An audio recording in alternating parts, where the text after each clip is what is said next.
Halo, Hai, Assalamualaikum.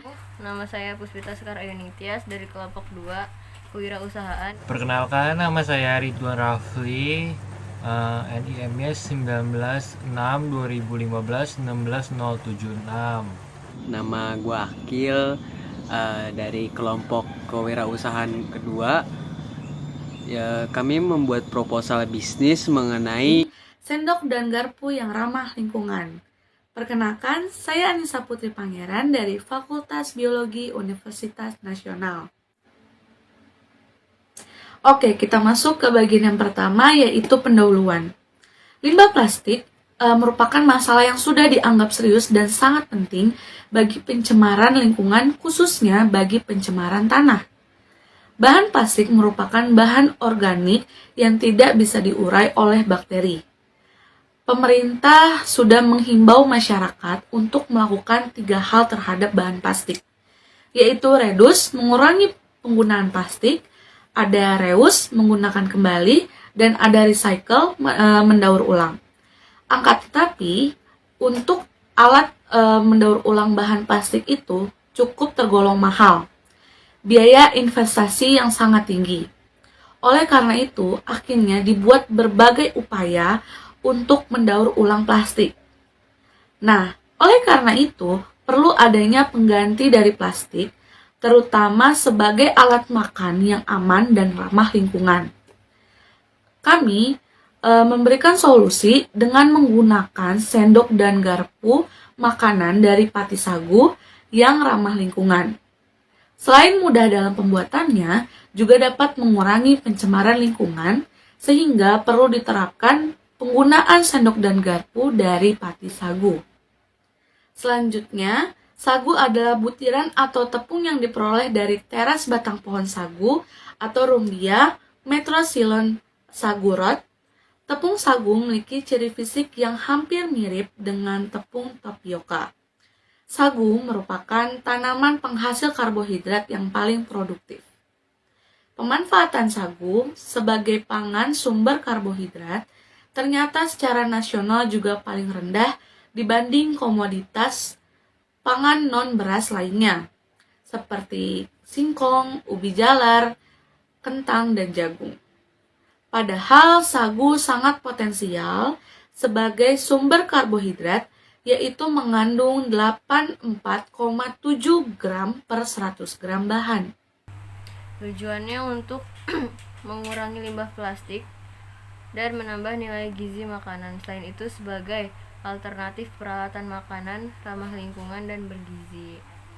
Keuntungan dari produk ini banyak, yang yaitu membantu dalam pelestarian lingkungan karena mudah terurai, bahannya itu mudah terurai karena terbuat dari pati sagu. Yang kedua, tidak ada efek samping seperti sendok plastik. Sendok edible yang terbuat dari pati sagu ini bisa di-recycle bin kembali. Terus pembuatannya juga higienis, lalu bentuknya yang unik. Nah, tahapan pembuatan sendok edible ini, sendok yang ramah lingkungan dari pati sagu ini, yaitu pati sagu direbus menggunakan air, lalu dimasak. Setelah dimasak, masukkan ke dalam heater uap, lalu dicetak. Setelah dimasukkan ke dalam heater uap, lalu dicetak menggunakan cetakan sendok dan garpu, lalu dipanaskan sampai kering. Kemudian jadilah sendok atau garpu edible ini dari pati sagu.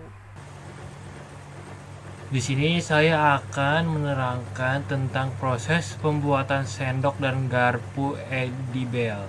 Berikut adalah prosesnya. Yang pertama itu proses pembuatannya itu siapkan pati sagu, kemudian dimasak menggunakan wajan sampai matang, kemudian masukkan alat heater uap air untuk mengeluarkan uap air, langsung dimasukkan ke dalam adonan sagu sampai adonan mengental. Kemudian dicetak ke alat cetakan sendok maupun garpu Kemudian bubur ditekan dan kemudian dikeringkan.